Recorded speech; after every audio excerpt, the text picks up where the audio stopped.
15 জুলাই পর্যন্ত আমাদের যে রেস্ট্রিকশনগুলো ছিল, বাধ্যবাধকতা বিভিন্ন রাজ্যের বিভিন্ন ব্যাপারে কোভিডের জন্য, কোভিড মহামারীর জন্য, সেটা 15 জুলাই পর্যন্ত এক্সটেন্ড করা হচ্ছে। কিন্তু এর মধ্যেও মানে আমরা একটা অনেক লোককে সুযোগ দেওয়ার জন্য আমরা দেখছি যে কিছুটা হালকা করে দিলে কি হয়। রাত্রির টাইমটা যেটা 9টা থেকে ভোর 5টা পর্যন্ত স্ট্রিক্টলি প্রহিবিটেড ছিল, সেটা প্রহিবিটেড থাকবে। তখন এমার্জেন্সি ছাড়া কোনো কাজ হবে না। বাট যেমন এবার আমরা বাস, সরকারি বাস, প্রাইভেট বাস এগুলো অ্যালাউ করে দিচ্ছি। সরকারি বাস, প্রাইভেট বাস, জেলার বাস, রাজ্যের মধ্যে চলে যে বাসগুলো, প্লাস হচ্ছে অটো, টোটো, ওই যে সমস্ত মানে আছে যানবাহন, হ্যাঁ 50% ক্যাপাসিটি নিয়ে অ্যালাউ করছি। এবং vaccination of drivers and other staff, regular sanitisation of vehicle and mandatory wearing of mask, এটা করা হচ্ছে বাই অল। এছাড়াও সেলুন এবং বিউটি পার্লার আজকালকার দিনে অনেকে ইউজ করে এবং অনেক ছেলেমেয়েরা চাকরি করে খায়, সেটাও অ্যালাউ হচ্ছে। ওপেন থাকবে 11টা থেকে 6টা, 50% seating capacity at a time, provided the employees, staff and customers have been vaccinated for COVID-19 and subject to regular sanitization. Shops and vendors, যেগুলো বাজার, সবজি বাজার, মাছের বাজার, সেগুলো যেমন সকাল 6টা থেকে বেলা 12টা পর্যন্ত চালু থাকবে।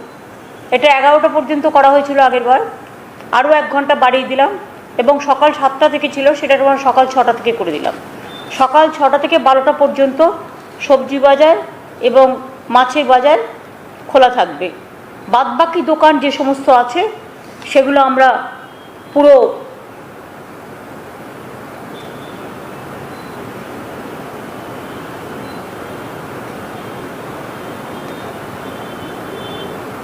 বাদবাকি সব দোকান আমরা 11টা থেকে 8টা পর্যন্ত করে দিয়েছি। 11টা থেকে 8টা সব দোকান খুলে দেওয়ার ব্যবস্থা করা হয়েছে। এইগুলোই কনসিডার করা হয়েছে। জিমটাও আমরা কনসিডার করেছি 50%, তাই তো? জিমটা ভুলে গেছো, 50% কনসিডার করা হয়েছে, যেটা 6টা থেকে 10টা আর 4টে থেকে 8টা।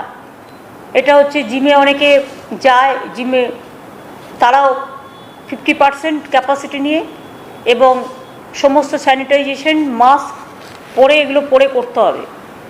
কারণ আমরা একটু টেস্টও করতে চাই। কারণ আপনারা জানেন কোভিড সিচুয়েশন, যখন ইলেকশন লাস্ট ডেট ছিল 8 ফেজে, তখন এটা 33% হয়ে গেছিল। যেদিন ফার্স্ট ডে অফ ইলেকশন ছিল বেঙ্গলে, ফার্স্ট ফেজ, সেদিন 3% ছিল, 2% ছিল। কিন্তু আমরা বারবার বলেছিলাম ক্লাব করে ইলেকশনটা করো। সেটা না শোনার ফলে এইটা বাড়তে বাড়তে বাড়তে বাড়তে 8 ফেজে 3.3% হয়ে গিয়েছিল, 33% হয়ে গিয়েছিল। এখন এটা আমরা 3.3%-এ নামিয়ে নিয়ে এসেছি। যদি আপনারা জানেন যে বাংলা খুব কনজেস্টেড এরিয়া, আমাদের 10 crores-এর ওপর পপুলেশন। অনেক রাজ্য আছে পপুলেশন খুব কম, ছোট রাজ্য। আমাদের রাজ্য কিন্তু বড় রাজ্য। এবং আমাদের ডিসচার্জ রেটও এখানে 97.36% হয়ে গেছে। এটা আমাদের হেলথে সকলে কাজ করেছে। আমার অনেক অনেক কনগ্রাচুলেশন তাদের সকলকে, কোভিড ওয়ারিয়ারদের। এবং যেটা ডেলি নাম্বার অফ কেসেস ছিল 22,000-এর মতো, 22,000 প্লাস, সেটা কমে এখন 1,800-তে এসছে সারা রাজ্যে। আর তার মধ্যে আবার যেটা হচ্ছে ডিসচার্জ রেট, সেটা এখন 97.36% হয়েছে। কোভিড-19-এর ভ্যাকসিনেশন 2.12 কোটি লোককে ইতিমধ্যেই দেওয়া হয়েছে। বিশেষ করে 40 লক্ষ পাবলিকের মধ্যে যারা সুপার স্প্রেডার ক্যাটাগরি, তাদেরও দেওয়া হয়েছে।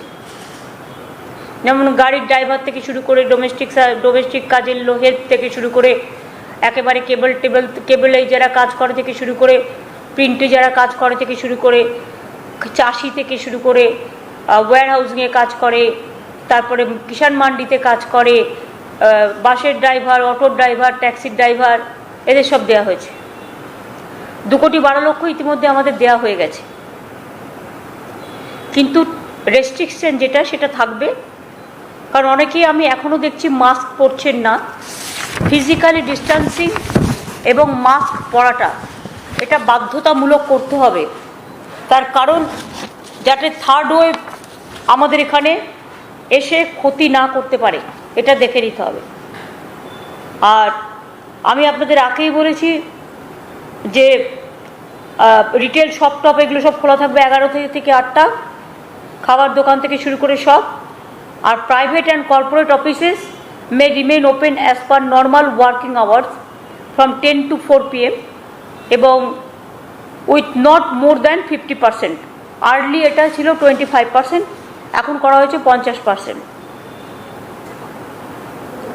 আর এই যে প্রাইভেট কর্পোরেট যারা করবে তাদের কিন্তু ফিজিক্যালি ডিস্ট্যান্সিং মেনটেন করতে হবে, ভ্যাকসিনেশন করতে হবে, মাস্ক পরতে হবে এবং এমপ্লয়িজদের ট্রান্সপোর্টেশনের ব্যবস্থা তাদেরই করতে হবে। এই অ্যারেঞ্জমেন্টটা গভর্নমেন্ট করবে না। Bank and financial institution May remain open during normal working hours, earlier 10 to 2 PM। এখন কি নর্মাল করে দিচ্ছে মানে 4টে পর্যন্ত? কেন?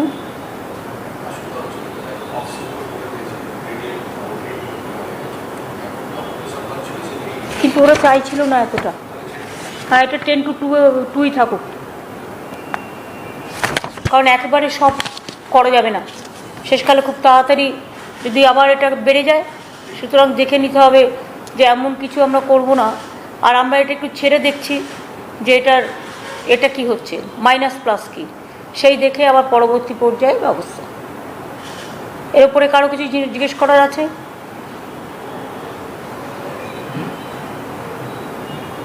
দিদি, আপনি বাস, অটো ইত্যাদি চালানোর কথা বললেন, কিন্তু ট্রেন কি চলবে না? ট্রেনটা যেমন দিদির সাথে কে বলছেন? আপনি কে বলছেন? কোন চ্যানেল থেকে বলছেন?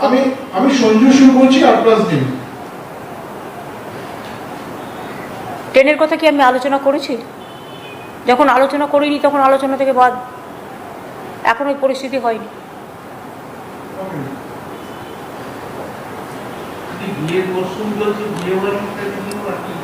বিয়ের ওই তো 50 জন পর্যন্ত অ্যালাউ করা হয়েছে, তার বেশি নয়।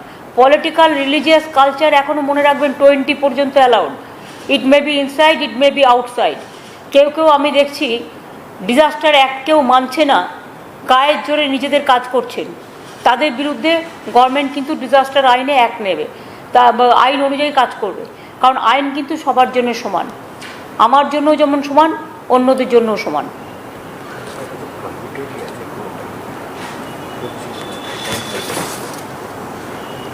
কারণ আপনারা যদি দেখেন লক্ষ্য করে, এই যে আমাদের যে নবান্নর যে অর্ডারটা, নোটিফিকেশনটা, ডেট মানে 14/6/2021 বেরিয়েছিল, তাতে কিন্তু পরিষ্কার লেখা আছে all social, political, cultural, academic, entertainment related gatherings, groupings and congregations shall continue to be prohibited. যার জন্য তৃণমূল কংগ্রেস অফিসে আমার বড় মিটিং ক্যান্সেল করে দিয়ে আমাকে 20 জনকে নিয়ে মিটিং করতে হয়েছিল। কিন্তু আমি এখন দেখতে পাচ্ছি কোনো একটা পলিটিক্যাল পার্টি তারা যেখানে ইচ্ছে ঢুকে যাচ্ছে এবং গাদা গাদা লোক নিয়ে ঢুকে যাচ্ছে, ডিজাস্টার আইন মানছে না। যারা মানবে না তাদের বিরুদ্ধে ডিজাস্টার আইন অনুযায়ী ব্যবস্থা নেওয়া হবে। দিদি, পলিটিক্যাল পার্টির কথা বললেন, 21শে জুলাই কি কোনো ভাবনা চিন্তা আছে? কারণ এখানে তো অনেক মানুষের আবেগ জড়িত। 21শে জুলাই আমরা এখনো ভাবিনি, আমরা ভেবে বলে দেবো। যেহেতু লকডাউন চলছে এবং 15ই পর্যন্ত তো আরও এক্সটেনশন হলো, সেজন্য পরে 6টা দিন আমরা হাতে পাবো, তাই ওটা ভেবে বলে দেবো। দিদি, একটা বিষয়, দেবাঞ্জন দেব এই ইস্যুতে কিছু বলবেন? কারণ এই বিষয়টি নিয়ে বিভিন্ন রকম অভিযোগ উঠছে। না, বলে কি তাকে জনপ্রিয় করার দরকার আছে?